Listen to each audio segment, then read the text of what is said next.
تم لوگوں سے پہلے بھی بہت سے واقعات گزر چکے ہیں، تو تم زمین میں سیر کر کے دیکھ لو کہ جھٹلانے والوں کا کیسا انجام ہوا۔ یہ قرآن لوگوں کے لیے صاف پیغام اور اہل تقوی کے لیے ہدایت اور نصیحت ہے، اور بددل نہ ہونا اور نہ غم کرنا۔ اگر تم سچے مومن ہو تو تم ہی غالب رہو گے۔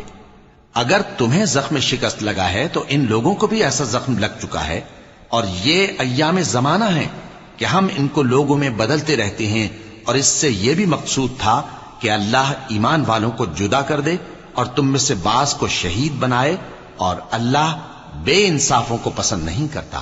اور یہ بھی مقصود تھا کہ اللہ ایمان والوں کو پاک صاف بنا دے اور کافروں کو نابود کر دے۔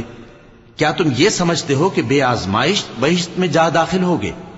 حالانکہ ابھی اللہ نے تم میں سے جہاد کرنے والوں کو تو اچھی طرح معلوم کیا ہی نہیں، اور یہ بھی مقصود ہے کہ وہ ثابت قدم رہنے والوں کو معلوم